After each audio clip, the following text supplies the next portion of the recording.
Selamat pagi semuanya. Pada video kali ini kita akan segera mempersiapkan diri untuk trading plan kita hari ini tanggal 10 Januari ya, hari Senin tanggal 10 Januari 2022. Seperti biasa, sebelum saya lanjut lebih dalam, jangan lupa bantuannya untuk like dan subscribe serta bunyikan loncengnya agar Anda tidak ketinggalan video-video terbaru yang saya upload ya. Oke, terima kasih. Sebelum kita masuk ke saham-sahamnya lebih detail, kita akan seperti biasanya membahas indeksnya, yaitu IHSG dan juga beberapa indeks korelasi lainnya, baik indeks Asia maupun Amerika. Jadi kalau kita lihat Jumat kemarin itu IHSG minggu lalu bergerak ya, sesuai dengan skenario yang kita gambar, bahwa pertama dia akan ke resisten dulu, lalu turun ke bawah ke support, dan kemudian dari support ternyata dia mandul lagi naik ke atas ya. Dan saat ini IHSG menguji resisten 6700 untuk yang kedua kalinya ya. Dan kalau kita lihat dari polanya, biasanya kalau begini masih ada kemungkinan untuk naik ya, ada kemungkinan untuk breakout, apalagi di sini sumbunya cukup panjang untuk mandulnya. Dan kemudian dia mantul juga dari moving average 20 ya. Jadi boleh dikata head and shoulders ini untuk sementara sudah nggak terlalu mengkhawatirkan ya, karena dia sudah breakout dari shoulders yang kanan, dan itu merupakan indikasi bahwa trennya mulai berubah arah ya, mulai cenderung agak naik lagi. Namun seberapa kuat itu yang kita masih belum bisa membaca lebih detail lagi. Kita harus menunggu beberapa hari atau beberapa minggu ke depan. Ya, jadi IHSG saat ini sudah terjadi ya, saat ini sudah mantul dari support ya, jadi dia nggak jadi breakdown, mantul dari support dan kemudian mantul lagi menguji resisten 6700-an. Pertanyaannya, apakah resisten ini akan jebol atau tidak ya? Ini adalah resisten yang kedua kali yang dites, dan di sini terbentuk area supply yang baru yang dites ya, untuk pertama kalinya ya. Jadi agak unik. Kalau dari secara price action memang ada kecenderungan naik, namun kita harus tetap hati-hati. Karena apa? Yang pertama, kalau kita lihat regional, memang indeks regional ini bukan selalu pasti akan sama dengan IHSG. Yang pertama tetap adalah price action yang harus kita cek ya. Tapi faktor-faktor korelasi terus indeks-indeks yang lain itu tentunya tidak boleh kita abaikan. Jadi itu masih adalah merupakan pertimbangan kedua. Pertimbangan pertama tetap adalah volume dan price action chart yang kita lihat di depan kita. Ya, walaupun IHSG itu sendiri sering juga terpengaruh oleh Hong Kong, terpengaruh oleh Asia, terpengaruh oleh Amerika, Eropa. Ya, memang saling mempengaruhi. Beda kalau sama forex mungkin agak beda ya. Jadi kalau indeks ini mirip-mirip. Jadi rata-rata kalau Amerika drop, biasanya yang lain-lain ikut-ikut, walaupun dropnya nggak terlalu banyak atau mungkin lebih banyak. Jadi saling mempengaruhi itu lebih ketara ya daripada forex gitu loh maksudnya. Dan itu adalah faktor penentu yang kedua yang patut kita pertimbangkan, bukan yang pertama ya. Jadi kalau misalnya Amerika drop, pasti besoknya IHSG drop, belum tentu ya. Tapi itu adalah kita mesti cek lagi dengan price action-nya seperti apa ya. Kalau misalnya pas di resisten dan kemudian Amerika drop, ya kemungkinan besar ikut drop. Jadi kita mesti cek yang pertama adalah price action-nya, itu yang paling betul ya. Jadi untuk Hong Kong kemarin juga mengalami kenaikan yang cukup lumayan signifikan, hampir breakout dari resisten yang bulat kuning ini. Dan terakhir kemarin ditutup resisten masih berusaha menahan dan memukul mundur sedikit, ada sumbunya sedikit di sini. Kalau kita lihat di H4 ini cenderung ada perlawanan dari seller, tapi kemudian ada sedikit kenaikan lagi kemarin malam, dan kemudian dibanting sedikit turun lagi, tapi belum terlalu kuat. Kita lihat apakah pagi ini akan drop atau tidak. Namun ngomong-ngomong, untuk indeks Amerikanya justru yang kali ini cenderung agak drop tadi malam. Kemarin malam Jumat, malam Sabtu berarti ya, Jumat malamnya subuh. Ini drop cukup banyak gitu. Jadi mungkin indeks Asia yang saat ini sedang berada di resisten, kalau kita lihat tadi contohnya adalah Hong Kong, dan Amerika dropnya segini banyak, ada kemungkinan pagi ini kemungkinan akan sedikit turun ya, menuju ke support yang paling dekat. Saya juga ada posisi sell di sana. Moga-moga aja kedapatan turun sedikit, kemudian baru nanti akan lanjut naik. Tapi apapun itu kita hanya bisa memantau dan menganalisa dari marketnya, ya. Jadi untuk US 500 atau S&P ini supportnya dua ini gagal menahan dan sudah breakout dari MA 50 dan 20, dan kemudian volumenya cukup gede dan cenderung menukik ke bawah MA-nya, ya.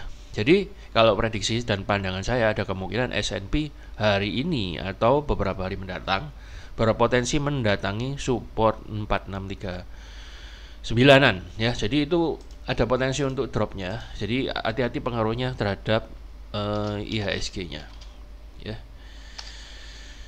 Takutnya hari ini apalagi Senin biasanya cenderung jatuh, ya, cenderung ada profit taking atau turun. Nah, demikian juga Dow Jones, ya. Secara singkat nanti akan secara detail nanti akan saya bahas di video tersendiri mengenai indeks global. Namun kemungkinan dalam minggu ini kalau support MA20 ini nggak mampu menahan, dia bisa sampai ke 35.500. Jadi sementara indeks Asia berusaha naik, indeks Eropa mulai drop. Jadi mungkin bisa jadi untuk komposit, ya, kita tidak tahu dia ikut Amerika atau ikut regional, tapi bisa saja terpengaruh kedua-duanya. So mungkin aja masih akan sideways sebentar di area resisten ini, baru nanti akan diputuskan apakah dia breakout atau terpantul reversal ke bawah. Itu untuk indeksnya. Sekarang kita masuk ke beberapa saham yang berpotensi. Menurut saya yang pertama adalah LSIP, karena harga CPO pada naik, dan beberapa saham CPO menurut saran dari beberapa sekuritas juga ada potensi untuk mengalami kenaikan. Dan kalau saya cek juga di price action-nya, saya cukup setuju karena saat ini dia sedang menguji support yang ketiga kalinya dan kelihatannya terpantul, belum berhasil untuk dijebor supportnya, dan kemudian terjadi rejection atau reversal. Jadi ada kemungkinan untuk LSIP yang sudah mantul dari area support ini berpotensi untuk melanjutkan kenaikannya hari ini atau beberapa hari mendatang. Targetnya untuk minggu ini, kalau misalnya naiknya kenceng, setidaknya sampai 13.20. Anda boleh masuk dengan stop loss di 11.45, ya, atau kalau mau ketat di 11.60, ya. Jadi ini nggak scalping banget, tapi weekly trade lah, ya. Semi swing gitu. Kemudian ada AALI yang saya lihat chartnya juga bagus, dan ini bidangnya sama, mirip-mirip. Cakep banget, mantul dari support garis horizontal dan juga support trendline, dan sudah breakout dari dari MA20 dan juga dari trendline-nya, ya, di daily-nya. Dan kalau kita lihat di weekly-nya, ini juga cukup bagus, ya. Jadi ini sebenarnya adalah support trendline weekly yang dipantulkan, ya. Jadi ini cukup menarik, jangan sampai ketinggalan untuk beberapa CPO seperti LSIP dan AALI, atau mungkin Anda boleh masuk salah satu. Anda boleh masuk dengan stop loss di sekitar 9450 dan moga targetnya di 10.400 itu bisa kena. Kemudian yang kedua adalah DSNG, tapi harus sabar ya kalau ini AALI, ya. DSNG ini juga menarik, targetnya ada di 580 dalam minggu ini, moga-moga bisa kena atau dalam beberapa hari mendatang, karena dia terus membentuk higher high dan lower high, higher low dan higher high maksud saya. Dan saat ini sudah terbentuk base support yang baru, jadi cukup aman, ya, tapi bukan berarti nggak bakal jebol karena dia sekarang akan menantang MA250. Menurut saya di SNG, ya, ini ada kemungkinan untuk terbang karena harga CPO yang lagi naik, minyak goreng dan lain-lain. Jadi Anda boleh masuk dengan stop loss di 480-an atau di sekitar 455 dengan target untuk minggu ini atau beberapa hari ini, moga-moga bisa kena 580, ya. Nanti kita pantau lagi kelanjutannya bagaimana. Kemudian ada Mior. Mior ini juga cukup menarik. Apalagi ini juga perusahaan yang kuat walaupun pergerakan sahamnya cenderung agak fluktuatif dan lambat. Namun saat ini dia sebenarnya sudah memantul dari support monthly dan kemudian retest, kemudian mantul lagi dan sudah breakout resisten yang sebelumnya.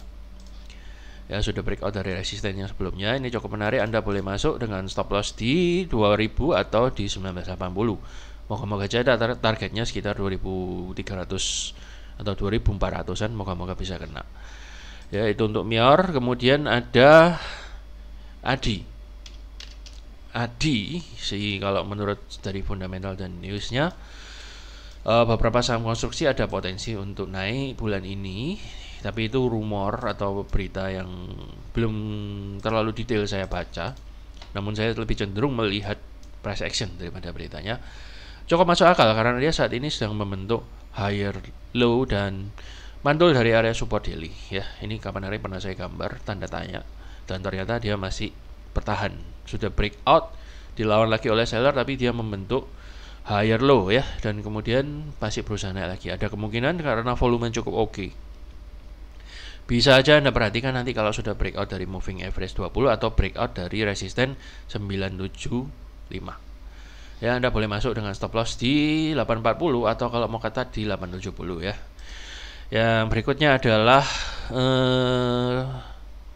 call-callan ya. Sebentar, ada medical KLBF dan IRA juga cukup menarik ya. Jadi KLBF ini menariknya kenapa Pak? Karena dia sudah breakout dari range sideways yang cukup lama di resisten ini, berusaha didobrak akhirnya breakout. Dan ini cukup menarik, Anda boleh masuk dengan stop loss di 1590 ya. Jadi Anda boleh masuk kira-kira di situ. Anda boleh cari antrian yang cukup tebal di dekat-dekat sana, moga-moga aja dia akan bisa lanjut naik. Ngomong-ngomong, indeks Nikkei terpantau drop dan tidak mampu tembus dari moving average 20 ya pagi ini. Tapi untuk time frame yang lebih kecil, so hati-hati. Kita akan masih pantau lagi. Kalau misalnya ini apa? IHSG atau indeks regional terpantau cenderung agak turun, saya less agresif ya. Bukan berarti tidak ada saham yang cuan, bukan berarti begitu, cuman saya akan mengurangi posisi atau agresivitas dari rencana sebelumnya. Dan juga sudah breakdown dari moving average 200 kalau untuk Nikkei ya, dari time frame daily-nya. Kalau dari time frame yang agak di bawahnya belum mampu menjebol resisten MA20 ya. Boleh dikata market Nikkei sekarang sudah berjalan, bukan lagi opening ya. Jadi kita nantikan juga market China dan Hong Kong pagi ini, dan juga Singapura. Kita akan pantau apakah ikut-ikut atau enggak. KLBF sudah kita bahas tadi. Kemudian saya juga melihat ada IRA yang kapan hari pernah kita bahas minggu lalu ya. Nah, sudah mantul dari moving average 50, hampir kena ya. Ternyata enggak kena.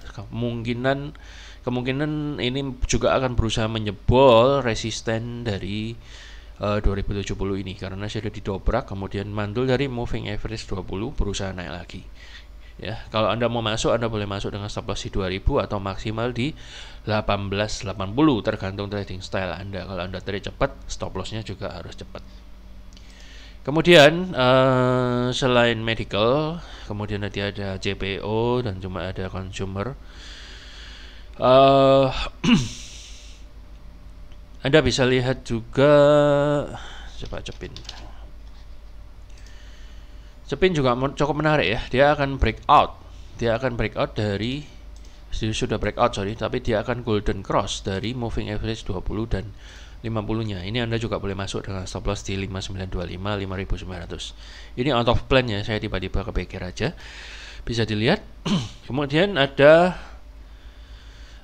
tadi selain ada Akra juga. Akra ini juga cukup menarik. Walaupun dia masih cenderung sideways, tapi volumenya cukup gede, ini yang bikin menarik.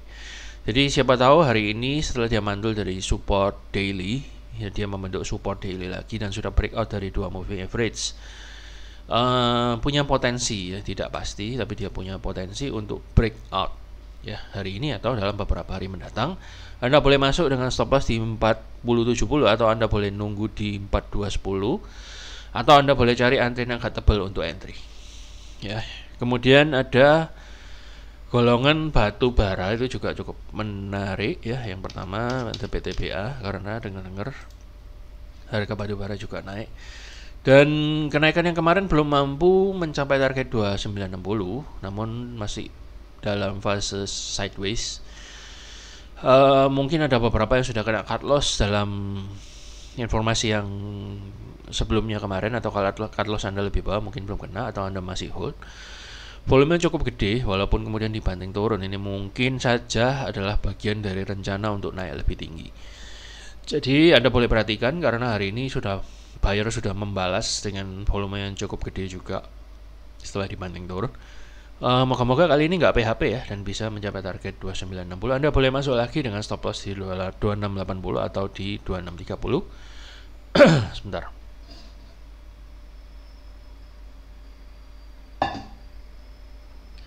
Kemudian kita lihat ada beberapa bank. Amor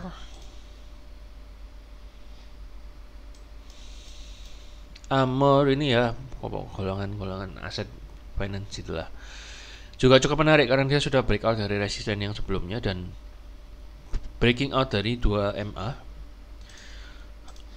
dan saat ini sudah membentuk base support yang baru ya. Anda bisa masuk dengan stop loss di 1875 1820 ya. Moga-moga ada terpantul di 1960 dan kemudian bisa keangkat naik ya. Kemudian ada Bevin Finance ya. Bevin juga cukup menarik ya, sesuai dengan skenario yang pernah kita gambar beberapa waktu yang lalu. Jadi ternyata waktu itu dia belum sampai hit target secara presisi ya, tapi saya sudah take out profit di sini. Kemudian dia turun lagi menguji support dan kemudian ya di between dua support ini kemudian dia terpantul lagi naik. Dan kali ini volume cukup gede juga, candlenya cukup bullish engulfing. So ada kemungkinan kali ini dia akan breaking out dari 1230, sangat berpotensi. Ya, Anda boleh masuk dengan stop loss di 1125 ya, atau maksimal di 1090. Kemudian yang terakhir ada belum yang terakhir ya, masih ada JMPP. AirAsia tiba-tiba melejit aja beberapa hari ini, mungkin karena kabar dia akan meluncurkan taksi dan lain-lain. Dan kalau saya lihat ini adalah cocok untuk copet-copetan ya. Jadi copet-copetan itu trade cepat atau trade yang agak high risk, super high risk ya. Jadi Anda boleh masuk. Menurut saya kalau Anda mau stop lossnya di sekitar 274 ya, masuknya nggak usah terlalu gede ya. Jadi kalau naiknya nanti menjulang dan persentasenya gede ya, Anda dapatnya pun lumayan ya. Kalau menurut saya begitu. Pandangan saya minimal untuk saat ini ya, saya juga masih terus mendalami. Anda coba boleh selidiki antrian di 328, 330, mungkin ada yang gede, Anda boleh masuk. Atau Anda menunggu di 282. Soalnya ada kemungkinan koreksi ya, karena dia udah naik 3 hari berturut-turut. So, kalau menurut saya ada baiknya Anda nunggu sedikit koreksi. Kalau misalnya Anda mau ngejar, mungkin dengan volume lot yang lebih kecil dengan stop loss di 274. Kemudian terakhir ada BBCA. BBCA ini salah satu pengendali IHSG juga. Dan kalau kita lihat BBCA-nya adalah sudah breakout ya, sudah breakout dari trend line. Dan kemungkinan dia akan mencapai target 7875 itu secara price action-nya. Tapi kalau tiba-tiba ada faktor korelasi global yang membuat ini dan itu ya, itu sebabnya kita perlu antisipasi dengan cut loss ya. Atau opsi kedua Anda boleh nunggu juga di area sini sekitar 7550 kan, kemudian kita expect dia bisa reversal dan kemudian tiba ke atas. Saya kira dengan volume yang cukup gede kayak gini ada kemungkinan walaupun ada koreksi sedikit, ada kemungkinan yang cukup lumayan BCA akan menghit target 7.900 atau 8.000 dalam waktu yang tidak terlalu lama ya. Jadi itu beberapa pandangan saya untuk saham-saham yang punya potensi cuan tanggal 10 Januari hari ini. Semoga apa yang saya sampaikan ini boleh bermanfaat bagi kemajuan trading Anda dan bagi analisa Anda, bagi trading plan Anda. Ya, semoga trading plan kita semua semakin matang dan pada tahun ini kita boleh membukakan profit yang jauh lebih baik daripada tahun kemarin. Oke semuanya, selamat pagi, selamat mempersiapkan diri dan salam profit. Terima kasih sudah nonton.